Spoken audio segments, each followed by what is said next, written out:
Assalamualaikum warahmatullahi wabarakatuh. Selamat pagi. Semoga kita semuanya masih dalam keadaan sehat walafiat, selalu dalam lindungannya dan dicurahkan rahmat serta diberikan rezeki yang melimpah. Amin ya rabbal alamin. Meskipun dalam keadaan pandemi, semoga tetap semangat belajar ya. Oke, Tarif di sini hari ini ingin menerangkan sebenarnya tentang pengukuran. Tetapi sebelum kita belajar tentang pengukuran, ada beberapa hal yang harus kalian pahami. Oke. Yang pertama, dalam melakukan pengukuran biasanya itu ada kesalahan-kesalahan ya, sehingga hasil pengukurannya itu kurang tepat. Ah, Kalau pengukurannya kurang tepat, nanti akan salah perhitungan, kan seperti itu ya. Kamu mau mencintai seorang kan juga harus perlu perhitungan ya. Kecuali kalau bonek ya, kalau bonek kan bondo nekat. Nah, oke. Kesalahan dalam pengukuran itu ada tiga. Kalau saya tuliskan di sini adalah USA, umum, sistematik, dan acak ya. Kalau umum, di situ ada yang namanya kesalahan umum itu adalah kesalahan ketidakbisaan kita dalam menggunakan alat ukur, atau di sini dituliskan adalah tidak terampil menggunakan alat ukur. Jadi kamu tiba-tiba disuruh menggunakan alat ukur panjang, kalau kamu menggunakan alat ukur suhu, dan ternyata kamu itu tidak bisa menggunakan. Bagaimana kamu bisa mengukur kalau kamu tidak bisa menggunakan alatnya? Sehingga kalau kamu dituntut oleh guru untuk mengerjakan, maka pasti kamu kalau tidak bisa menggunakan alat ukurnya kan ngawur mengukurnya, ya kan? Menuliskan hasilnya kan ngawur. Itu namanya adalah kesalahan, tapi kesalahannya disebut dengan kesalahan umum. Kemudian ada yang namanya kesalahan sistematik ya. Kesalahan sistematik itu kesalahan dari penggunanya, tapi kesalahan bukan tidak bisa menggunakan, tapi hanya kesalahan membaca. Mungkin pas lagi patah hati, jadi galau melihat alat ukurnya ngawur. Jadi di sini adalah namanya kesalahan sistematik. Atau yang seharusnya membaca alat ukur itu mata kita ke alat ukur itu pandangannya harus lurus. Tapi karena mungkin ada lawan jenis yang menarik, akhirnya kamu agak melirik-lirik. Nah, ada kesalahan juga. Ini kesalahan sistematik atau kesalahan dari alat ukurnya. Kita mungkin kamu, kalau saya sering menemui ya, mungkin kamu juga pernah menemui tentang pengukuran di pasar. Sudah ada timbangan. Timbangannya ketika tidak ada beban atau tidak ada benda di atasnya, itu timbangannya jarumnya tidak mengarah pada nol, mungkin lebih dari nol. Nah, itu namanya kesalahan kalibrasi. Kalau sudah seperti itu berarti kan nilainya salah nanti. Alatnya belum dikalibrasi tapi digunakan untuk menimbang, kayak tadi digunakan untuk mengukur, maka hasilnya pasti akan salah. Nah, kesalahan itu namanya kesalahan kalibrasi, masuk dalam kesalahan sistematik. Kemudian kalau kesalahan acak itu diakibatkan karena faktor luar ya, bukan dari benda, bukan dari alat ukurnya, juga bukan dari manusianya. Nah, tapi kesalahan ini diakibatkan oleh lingkungan sekitar. Misalkan adanya radiasi. Radiasi itu akan mempengaruhi beberapa alat ukur. Misalkan radiasi magnet. Nah, itu nanti akan mempengaruhi alat ukur juga. Mempengaruhi alat ukur apa saja? Ya, mempengaruhi alat ukur tegangan, mempengaruhi alat ukur arus, ya kayak gitu, terpengaruh oleh radiasi magnet. Radiasi itu macam-macam. Kemudian mau mengukur arus listrik, mengukur tegangan listrik, tapi terjadi fluktuasi, naik turun, besar kecilnya naik turun. Itu bukan diakibatkan oleh manusia, bukan diakibatkan oleh alat ukurnya, tapi karena faktor lain di luar itu namanya kesalahan acak. Nah, kesalahan-kesalahan ini kita harus perhatikan ya, agar apa? Agar kita dalam melaksanakan penelitian atau pengukuran tidak melakukan kesalahan, agar kita mendapatkan hasil yang sempurna. Karena apa? Ketika kita mendapatkan hasil sempurna, pengukuran kita sempurna, akan kalau membangun rumah itu akan presisi, akan tampak bagus. Kemudian kalau dalam menentukan jumlah pengurangan, perkalian, pembagian, nanti akan menghasilkan nilai yang pas, yang sesuai, dan dapat bermanfaat bagi kehidupan manusia. Itu ya. Sekarang masuk pada yang namanya angka penting. Jadi selain kamu belajar tentang apa saja sih ya kesalahan yang ada pada pengukuran, nah sekarang kita membahas tentang angka penting.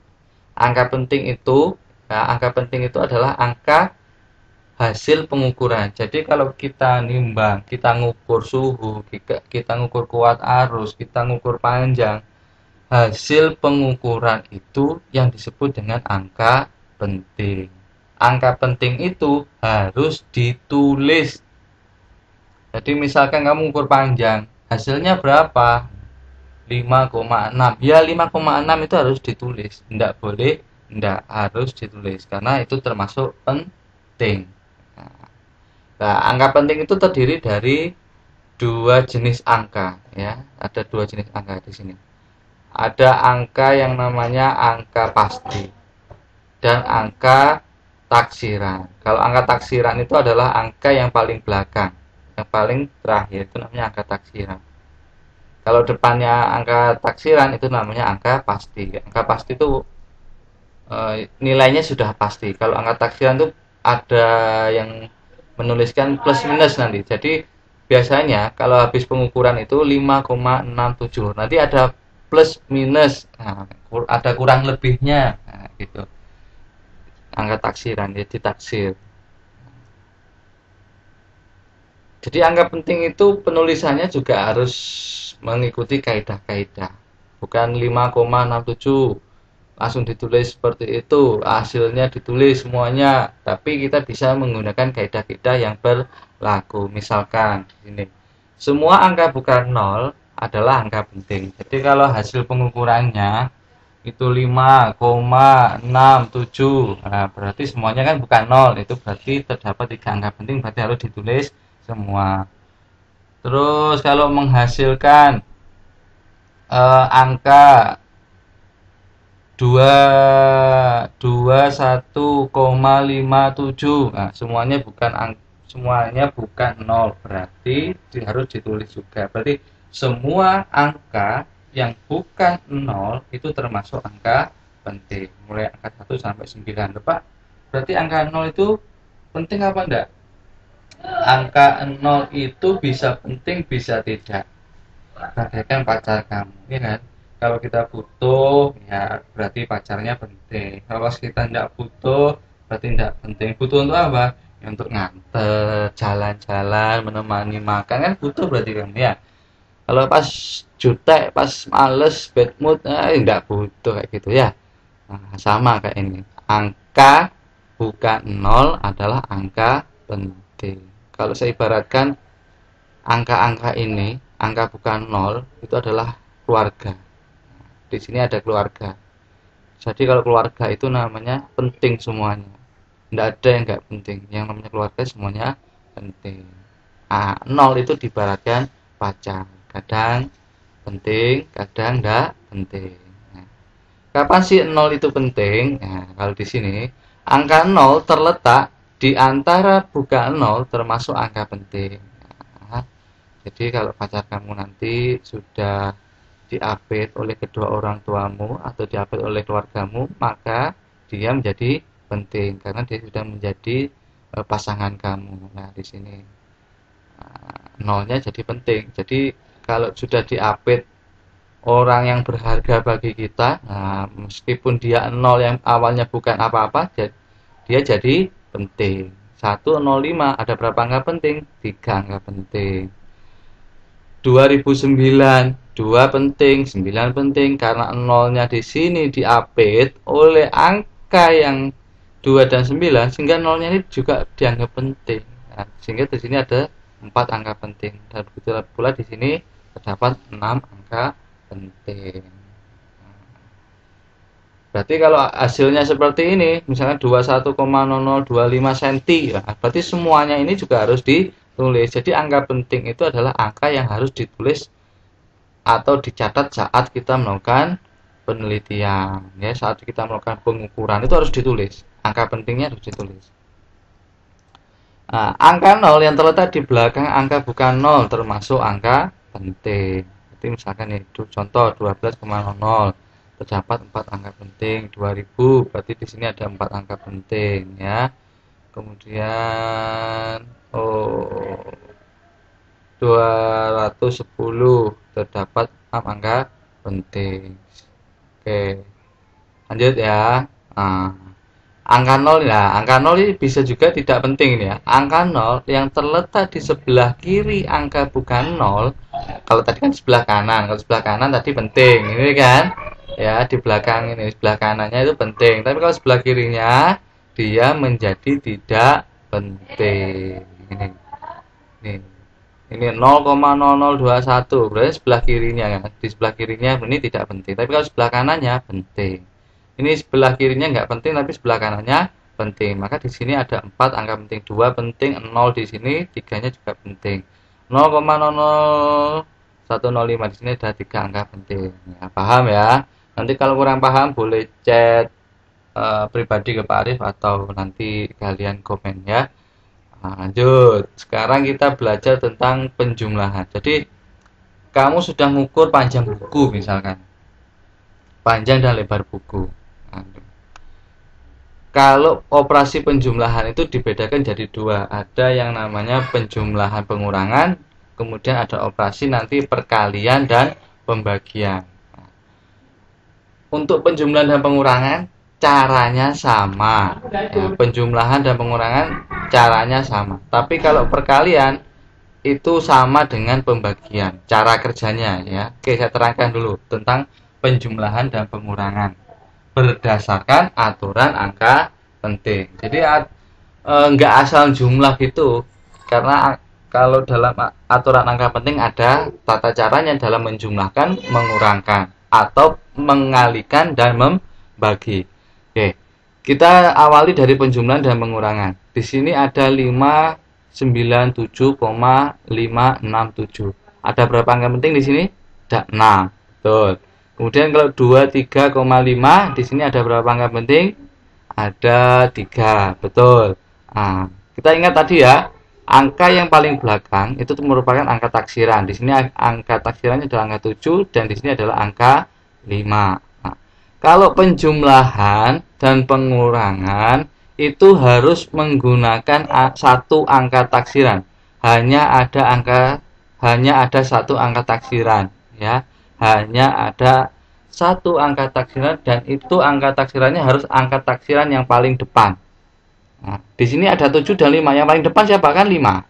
Nah, nanti yang diambil adalah angka 5 di sini kan dekat dengan koma. Berarti batasnya nanti adalah 0 di sini. Batasnya adalah 0 di sini.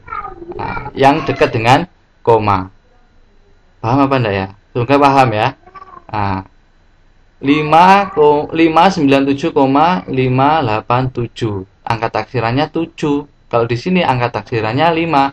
Nah, antara 7 dan 5 kita harus memilih antara 7 dan 5. Tapi yang kita pilih adalah angka taksiran yang paling nilainya besar lah.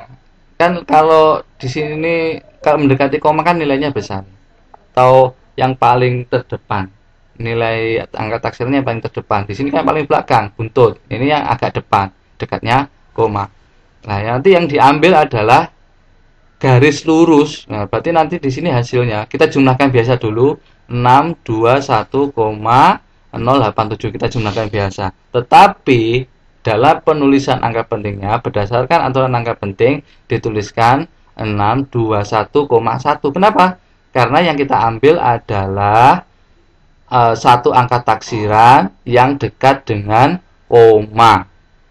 Nah, kamu mau ngambil di sini kan kejauhan, tapi harus mengambil yang paling terdepan. Yang terdepan itu adalah yang 5. 5 di sini adalah dekat dengan koma. Berarti nanti batasnya adalah ya yang dekat dengan koma. 621,1. Kenapa kok 1? Karena ini dibulatkan. Ini bukan berarti kita boleh menyepelekan, tidak boleh ini. Ini tetap ada nilainya. Karena ini ada nilainya, maka ini dibulatkan masuk ke sini. Ya, paham ya? Oke. Itu kalau penjumlahan pengurangan cara mengerjakannya sama. Kemudian kalau perkalian lebih mudah lagi. Nah, Kalau perkalian kita harus menggunakan berapa jumlah angka pentingnya. Misalkan di sini 24,51 ada 4 angka penting, 12,3 ada 3 angka penting. Oh sorry ini perkalian ya, sorry. Ini harusnya perkalian. Oke. Ini dikali. Ini kamu kali seperti biasa dulu. Hasilnya kan 301,473.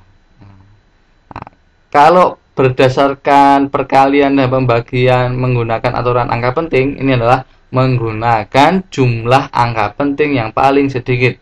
Di sini ada 4 angka penting, di sini ada 3 angka penting. Maka hasilnya nanti harus sejumlah angka penting yang paling sedikit. Di sini ada 3. Berarti nanti hasilnya harus 3 angka penting. Nah, 3 angka pentingnya kan hanya sampai 301 saja. Sorry. Sampai 301 saja, ya kan? Nah, di sini dianggap penting apa enggak ini? Sebenarnya dia ada nilainya. Tetapi karena dia di bawah angka 5, kalau di bawah angka 5 itu dibulatkan ke bawah. Kalau di atas 5 dibulatkan ke atas, seperti itu. Berarti ini 301. Di sini yang paling kecil adalah 3 angka penting. Maka hasilnya harus 3 angka penting. Nah, misalkan kalau di sini kok ada 2 angka penting, misalkan ini satu ini tinggal 12 saja, atau di sini saya tambahi atau yang paling sedikit 4 angka penting wes. Kalau di sini misalkan paling sedikit adalah 4 angka penting, maka nanti di sini yang paling kecil misalkan 4 angka penting, maka hasilnya nanti juga harus 4 angka penting ya. Itu kalau berdasarkan perkalian dan pembagian. Saya harapkan kalian paham, kemudian kalian kerjakan latihan soalnya di sini ya, kalian tulis di buku kalian masing-masing, kemudian kalian foto dan dikirim melalui Google Classroom ya. Oke, kurang lebihnya mohon maaf. Jika kurang paham boleh bertanya langsung via WA atau komen di YouTube ini ya. Oke, kurang lebihnya mohon maaf. Saya akhiri. Wassalamualaikum warahmatullahi wabarakatuh.